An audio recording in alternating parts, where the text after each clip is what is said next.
গাধাকে সৃষ্টি করার পর তাকে বলা হলো সকাল থেকে সন্ধ্যা পর্যন্ত তাকে ক্লান্তিহীন পরিশ্রম করতে হবে।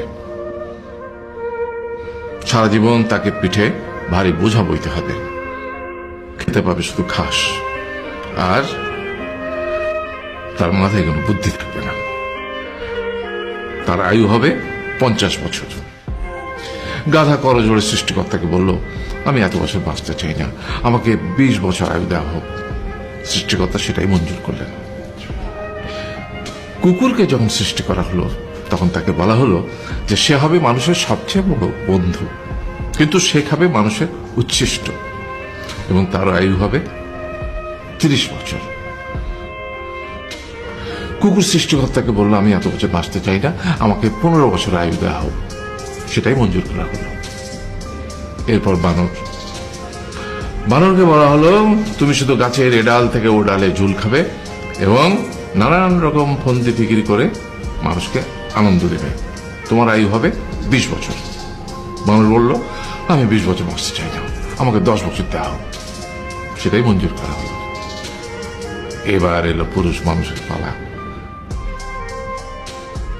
তাকে বলা হলো যে তুমি হলে প্রাণীগুলোর মধ্যে সবচেয়ে বিচক্ষণ এবং বুদ্ধিমান, সেই জন্য তোমাকে প্রাণীদের শিরোমণি করা হলো এবং তোমার আয়ু হবে 20 বছর। তখন পুরুষ মানুষ বলল, করজোড়ে বলল সৃষ্টিকর্তাকে যে 20 বছর আয়ু অত্যন্ত কম, হে প্রভু, আমাকে ওই গাধার সে যে 30 বছর আয়ু চায়নি সেটা আমাকে দেয়া হোক। ওই যে কুকুর 15 বছর ফিরিয়ে দিয়েছিল সেটাও আমাকে দেয়া হোক। আর যে বানর 10 বছর নেয়নি সেটাও আমাকে দেয়া হোক। 20 বছর অত্যন্ত কম, আমি দীর্ঘদিন বাঁচতে চাই। সৃষ্টিকর্তা সেটাও মঞ্জুর করলেন। তারপর কি হলো?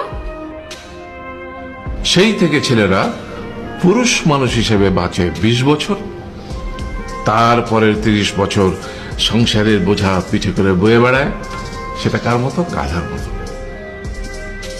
তারপরের 15 বছর সে তার ছেলে মেয়েরা যা দেয় সেই রকম ঠিক কুকুরের মতো উচ্ছিষ্ট খেয়ে বাঁচে। আর তারপরে বৃদ্ধ বয়সে ঠিক বানরের মতো, যেমন গাছের এডাল থেকে ওডাল ঝুল খায় বানর, তেমনি এই ছেলের বাড়ি থেকে ওই ছেলের বাড়ি আর নানান রকম ফন্দি বিক্রি করে তার নাতি নাতনিদের আনন্দ দেওয়ার চেষ্টা করে।